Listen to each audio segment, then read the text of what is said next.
So we're talking about a different habit, and I have a definition on your notes page. So if you've got the paper notes or you're using your phone or your tablet, go ahead and check out this definition. Webster defines a habit as a settled tendency, a usual manner of behavior that becomes almost involuntary.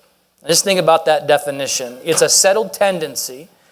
It's a usual pattern of behavior or a usual manner of behavior. And it's so usual or settled in that it almost becomes involuntary in that you do certain things without even having to think about it. And we all have habits. We all have settled tendencies in the way that we do things. We have settled tendencies in the way that we interact with people around us. We all have a usual manner of behavior throughout the week. You have a routine. You have a rhythm to your day. You have a rhythm to your week. You get up and you do certain things in the morning before you head out the door, and then you have certain things that you do throughout the day, throughout the week. There's a rhythm to it. Now, sometimes those things get changed. It's not exactly the same way every week, but for the most part, you've got a routine.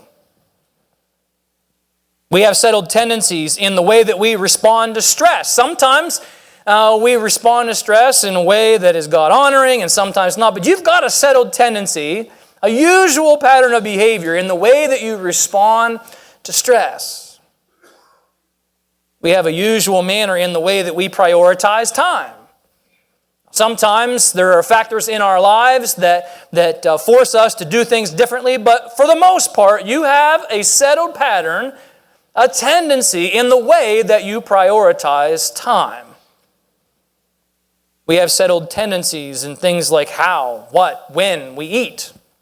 Right? Those are habits. Those are patterns in your life that exist. We all have them.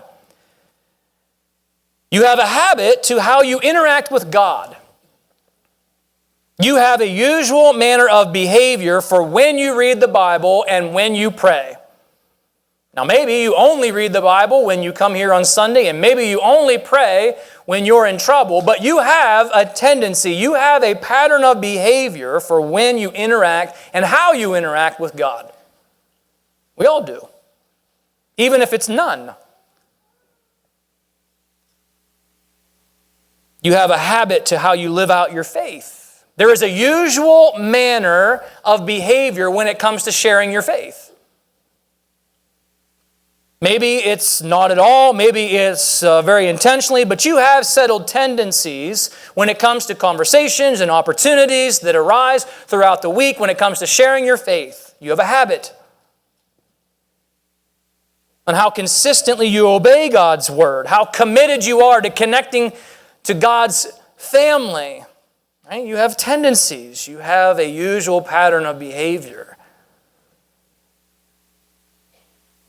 Last week, I read this verse to you from Romans 12:2. It's one of the first verses I remember learning as a child. Romans 12:2. Do not conform any longer to the pattern of this world, but instead be transformed. That's a change word. By the renewing of your mind. Another change word. And what we learned last week is that God expects us to change.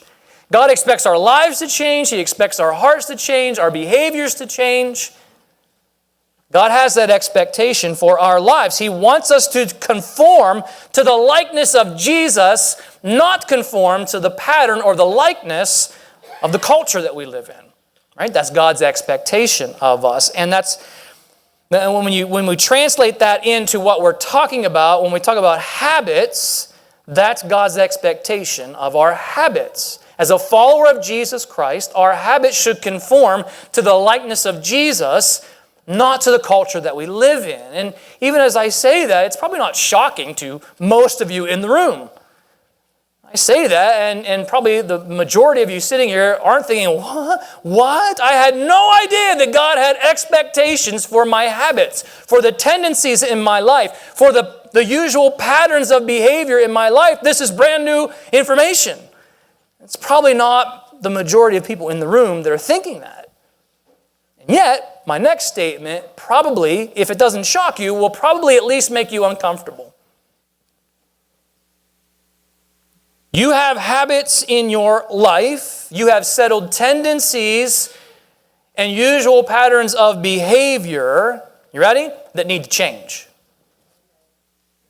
You have habits. I have habits. We have tendencies that are settled in. We have usual patterns of behavior, and some of them need to change.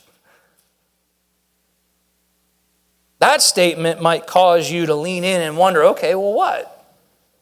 What are the habits? What are the patterns of behavior? What are the settled-in tendencies in my life that might need to change? Before we can answer the what, and we will get to that, we need to start with a strong why. We can't get into what those habits might be until we start with a strong why. Because if we're going to start a new habit, if we're going to take a look at one of our current habits and say, well, that needs to change. If we're going to do that and have it, first of all, get into something new, or we want it to last for more than a week, we want it to last for more than a month, you need a strong why. Because number one, you're not going to start a new habit without a strong why. Why am I doing this? Why would I want to start something new? Why would I want to change this habit in my life? Right? You need to wrestle with the why question before we can get to the what. And that's what we're going to do this morning. We're going to talk about our strong why. Why would I want to start a new habit? Why would I want to change some of my current habits, the patterns of behavior in my life, the tendencies that I have to do this or to do that? Last week we took a brief look at Daniel from the Old Testament. He was someone who experienced really big results because of small disciplines in his life, daily disciplines over a long period of time that led to these really big results in his life. And I want to spend a little more time this morning looking at Daniel's example because Daniel had a strong why to the habits in his life. That's why he started new habits in his life. That's why he was able to maintain good habits in his life over a long period of time. Because Daniel started with a strong why. Why am I doing this? And it kept his motivation high. I'm going to invite you, if you would, to turn with me to the book of Daniel. It's in the Old Testament. If you're not sure where to find it, don't panic. At the beginning, like in any book, you have a table of contents. You'll be able to find the page number for the Bible that you have in your lap for the book of Daniel. If you are using one of the Pew Bibles that's in front of you, the notes page that you have or that you got when you came in, at the bottom there, it has the page number for the book of Daniel. So you can find it that way. I'd love to have you join us there in the book of Daniel. If you're using the online notes, I think the verses are actually in there for you. The first 7 verses of the book of Daniel set the stage. They set the context for what we're going to take a look at in Daniel's life. Daniel was taken from Jerusalem. That was his home. That's where he was born. And Babylon, King Nebuchadnezzar and the empire, the Babylonian Empire, besieged Jerusalem, and part of that meant that they took some of the people from Judah back to Babylon. And Daniel and his 3 friends, who are mentioned in verse 6, Hananiah, Mishael, and Azariah, these were 4 of those people that were taken into exile over to Babylon. And they were put into a re-education training program, a re-identification training program. And the whole point of it was to strip them of their Jewish identity and give them a Babylonian identity. That was the point. He wanted them to have a Babylonian worldview and to be able to be in a leadership role with Babylonian cultural values and identity. And so part of that retraining program was they stripped them of their names and they gave them Babylonian names, which you can see there in verse 7. In fact, when I was growing up, and you learn about the fiery furnace story, and I in my brain, I still remember their Babylonian names, Shadrach, Meshach, and Abednego, more than I can remember their Hebrew names. But that was part of the deal. It was designed to strip them of their identity. So they took away their names, They trained them in the Babylonian language and in literature. One of the other interesting things that they did to give them a different identity and to really kind of consolidate their desire, their internal desire to want to be Babylonian, to leave behind their life from Judah, they gave them a taste of the good life. It says here that they were given a daily ration that was assigned to them of the king's food, of the king's wine. They gave them a taste of the good life. And we see that this changes people. A lot of times it changes people. We have politicians in our own country, and not all of them have good intentions when they go into politics. We know that. But there are some. There are some who genuinely want to do good things for their community. They genuinely want to make a difference for the people that they represent. And then they get to Washington, D.C., and they get a taste of the wealth and the power. And not with everyone, but for a fair amount, it changes them. Because wealth and power have a tendency to do that. Wealth and power have a tendency to change people's hearts, to change their priorities, to change their morals. I know in my own life, I could say this to be true at times where I have experienced that pull. I'm not wealthy, but there have been times in my life where for temporary seasons, maybe for a week of vacation, or maybe I get invited to something, there's these temporary seasons of life where I've gotten to experience the good life. I've got to experience what wealth can bring.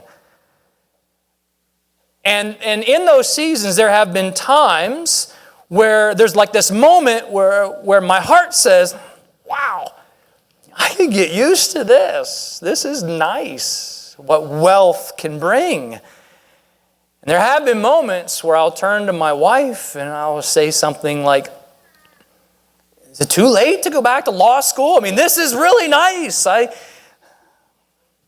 usually she slaps me and says, no, we're not doing that.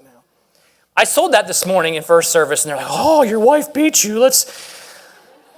My wife doesn't beat me. It was a joke. She doesn't really slap me very often. So we move on.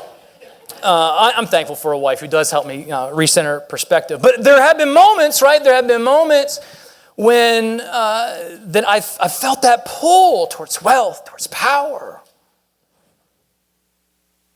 Daniel was faced with this temptation, and I want you to see how he responds in verse 8.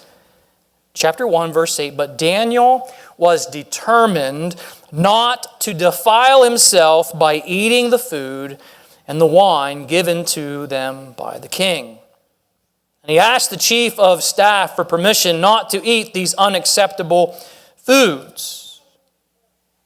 And God had placed on the chief of staff a softness of heart towards Daniel, but at the same time, he's like, guys, if I change it up, if I change up the program and things don't turn out well, he's like, that's my head on the chopping block too, not just yours.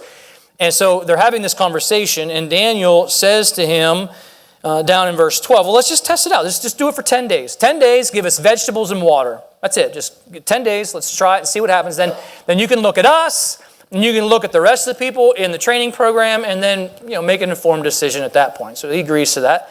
And you think about that, it's a small discipline, right? It's a small discipline. But even in that short period of time, it makes a difference. And so for the rest of the training period, that's what they did. They stuck to the vegetables and the water. And that small discipline, that decision to have a different habit than the people around them, it made a big difference. It made a big difference. In fact, if you go to verse 20, in verse 19, the king's talking to them, and he's really impressed with these guys. They get into royal service. In verse 20, whenever the king consulted them in any matter requiring wisdom and balanced judgment, here's what he found.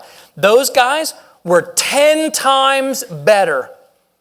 They were 10 times more capable than any of the other magicians, enchanters, advisors that he had in his kingdom. That's a big result from small disciplines in these guys' lives, these small habits. I want to go to chapter 6, another example of this.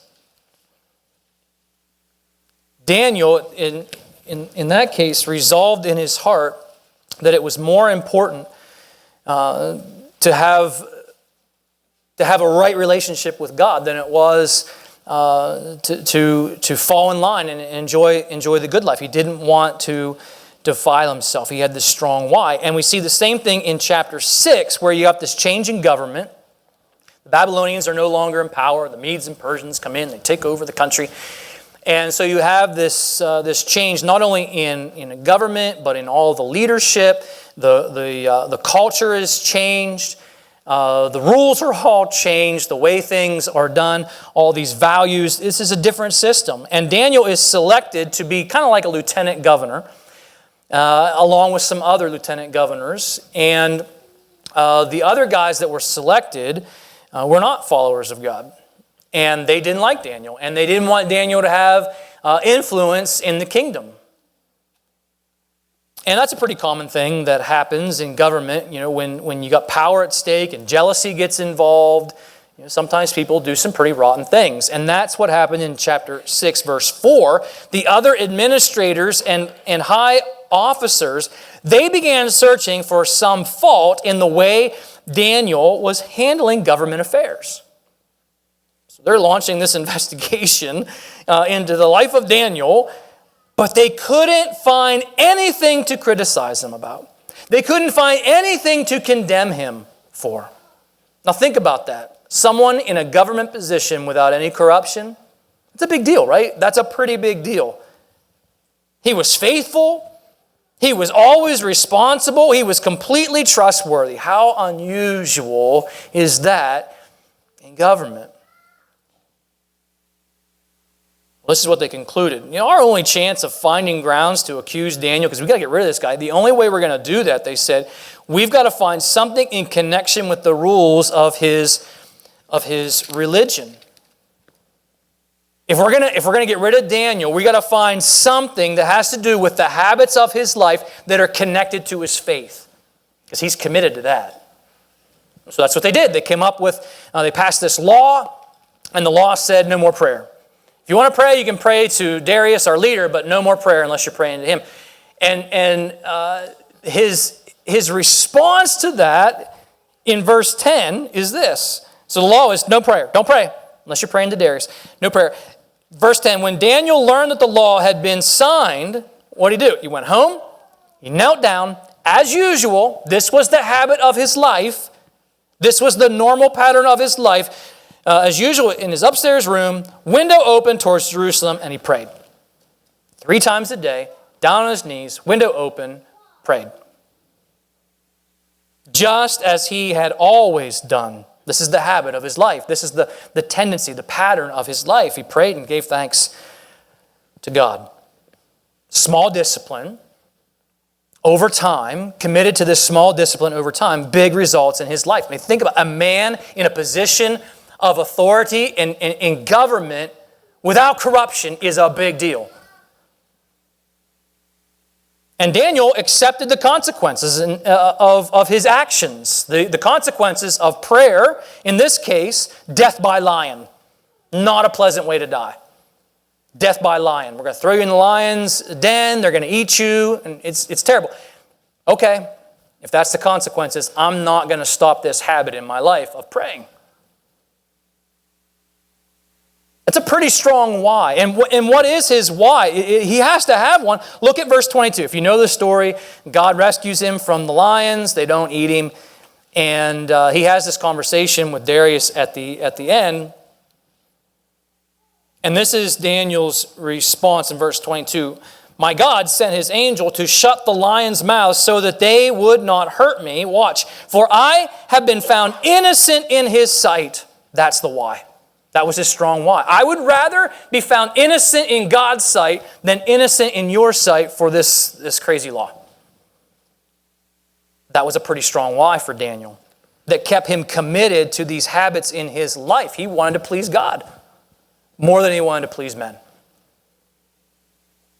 Daniel was able to establish new habits in his life with the vegetable and a new habit in his life. He was able to do that. He was able to stay committed to some good habits in his life, even when there was significant pressure to stop, because he had a strong why.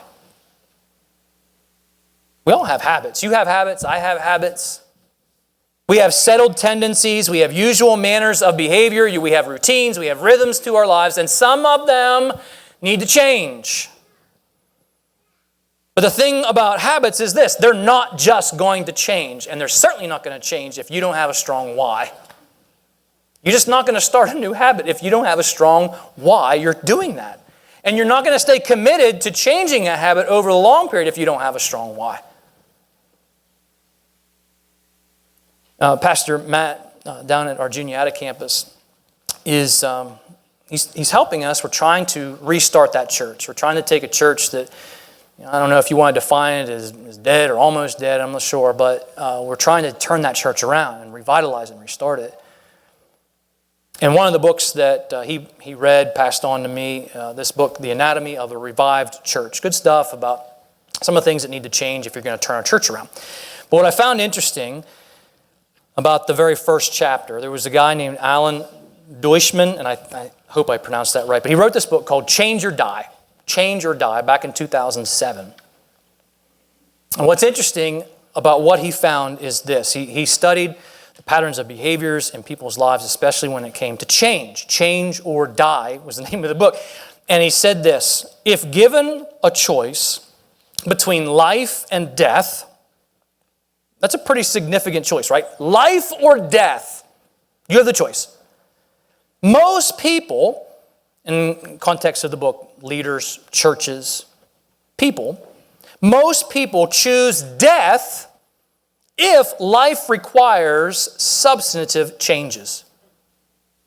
Think about that. Even if they have a path to live, the resources to live, the choice to live, they will choose death rather than make the necessary changes. Change isn't easy. And you need to have a pretty strong why if you're going to make a change. The example that he gave in the book was that of 600,000 people who had heart bypass surgery. Right? 600,000 people is a pretty big sample by any measure. And out of 600,000 patients who went under heart bypass surgery, he says here a significant number of them, they could be restored to full health with some lifestyle changes after surgery, right? Diet, exercise. This is nothing new. I'm sure you know this. But here's what he found. 90% of those people do not make any changes. They are choosing to die. What do you do with that? Well, I think what you do with that is understand our hearts, we better have a really strong why, or we're not going to start a new pattern of life. We're not going to change a habit in our lives, not for a long period of time, unless we have a really strong why to do so. And here's what happens with people. They don't typically do that until there's a crisis. They don't typically look at their habits and say, okay, this habit in my life, it's on a trajectory to take me here in 5 years. So I better change that now. It's not what most people do. A lot of people wait until the crisis and they say, oh, I guess I better deal with this habit in my life. They wait until their marriage is falling apart before changing any habits. They're like, well, my wife hates me. She says I don't appreciate her or spend time with her. Guess I better start buying her flowers and taking her to McDonald's. Right? Well, maybe. I don't know. They wait until there's some major health issue before changing any habits. Doctor says you have lung cancer, you have heart disease, and you're like, wow. I guess the government wasn't just putting out this conspiracy that cigarettes cause cancer just to rob me of joy in my life. I guess there was something to it. All right, people do stuff like that. They wait until there's some major spiritual or moral failure in their lives before they change any habits. They're like, I had no idea that flirting every day with this person in the workplace would somehow lead to an affair. I'm shocked. I guess I better start putting up some moral guardrails in my life. Well, yeah, but maybe that should have been done before you got to the crisis. So many people tend to wait until there's crisis before they look at how their habits are impacting the trajectory of their lives. And even then, sometimes Even in a crisis, people will say, change is too hard. I'm just going to die. It's not what Daniel did. Daniel did not wait until he got comfortable with the good life,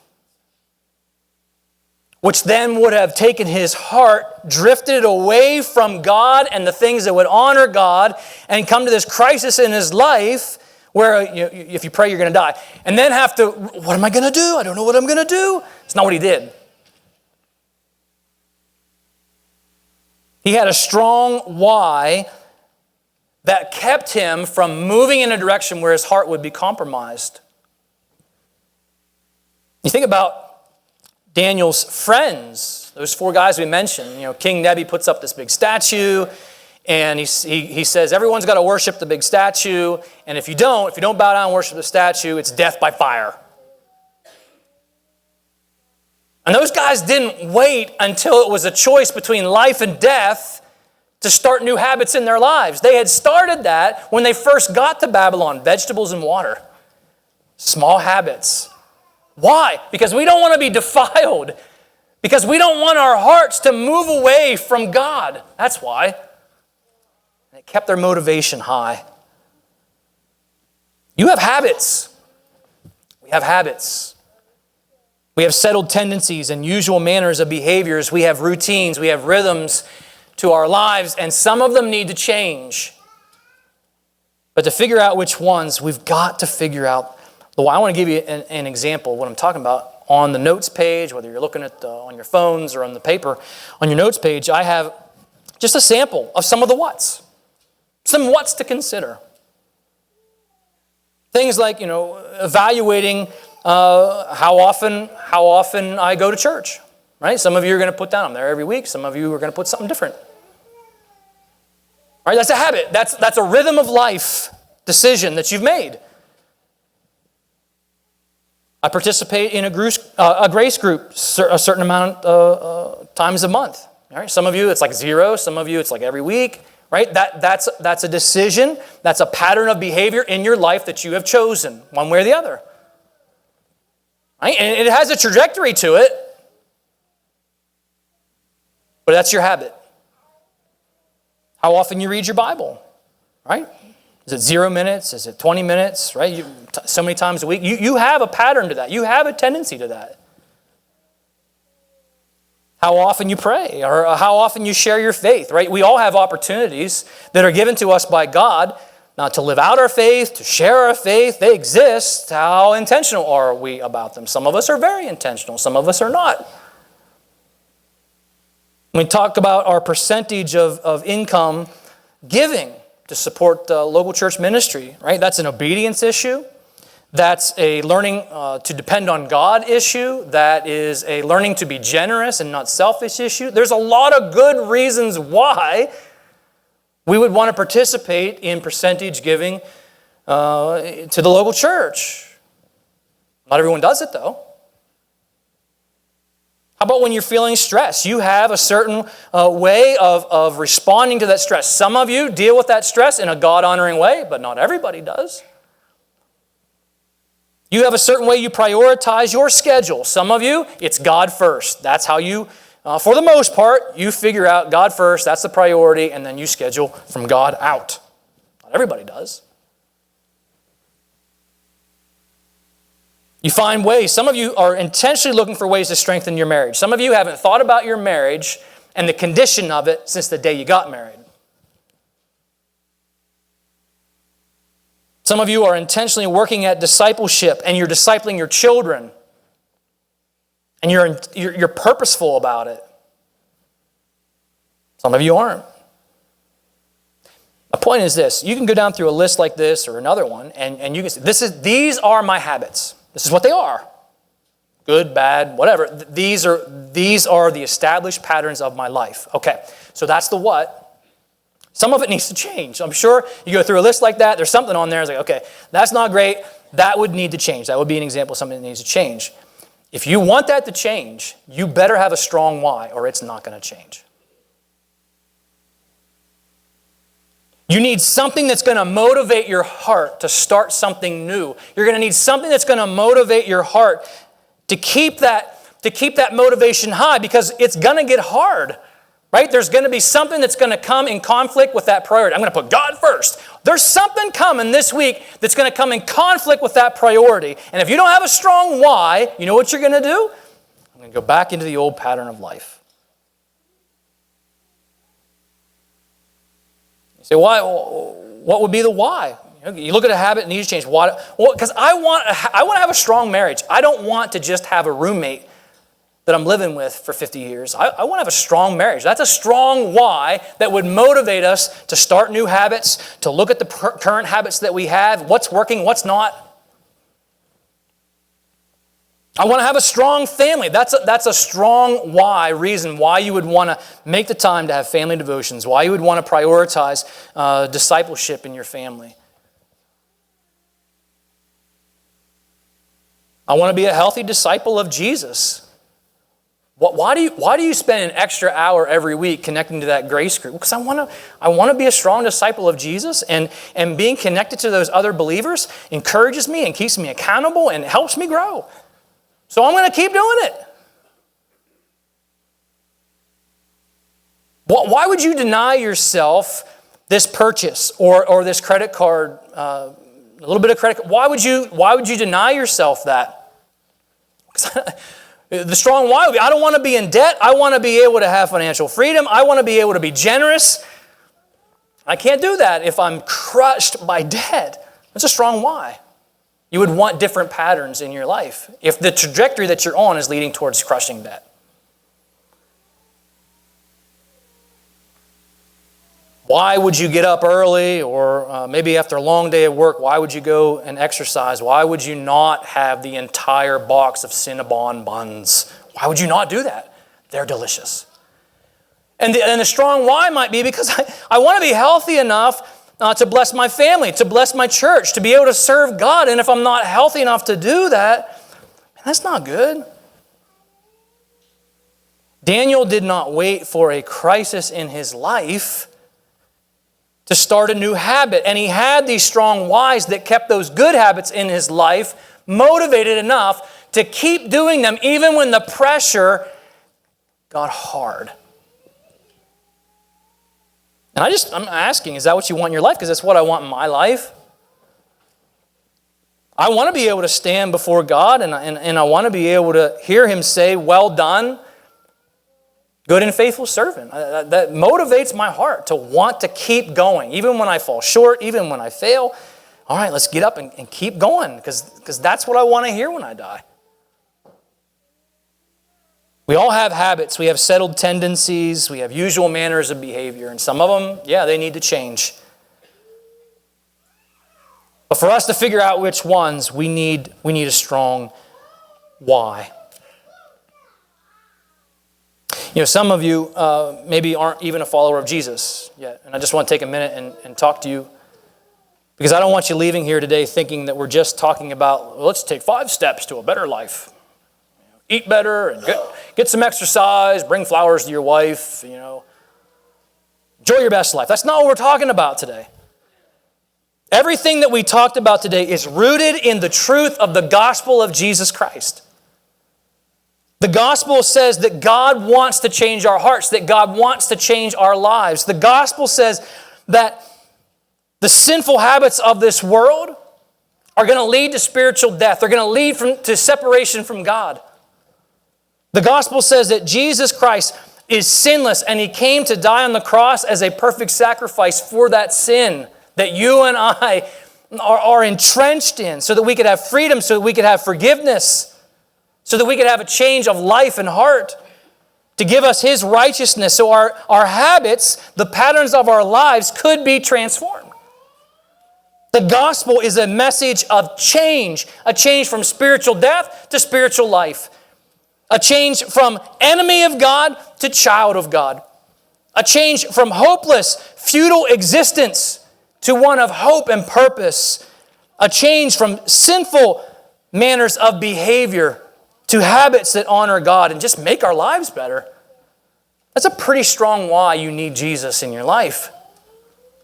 It's a pretty strong why you should put your trust in Jesus to forgive you of your sin and change your heart and give you God-honoring habits. Don't wait for a crisis in your life to make a decision like that, because you don't know what tomorrow may bring, even what today may bring. We have habits. We all have them. Some of them need to change. Maybe the strong why is for the sake of your health. Maybe your strong why is for the sake of your marriage, for the sake of your kids. Maybe it's for the sake of your relationship with God. But I would encourage you with this before we're done. Start with one. Don't walk out of here feeling like you've got to take that whole list and just eat it all in one chunk. Start with one habit that needs to change and start praying, God, I need you to give me a strong why so that I can start some new patterns of behavior, so that I can change some of my current patterns of behavior that will make a different trajectory in my life. Start with one. And stick with it until that is established in your life. And then move on to the next thing that God wants to do in your life. Start with one. Small steps, small disciplines, big results over time.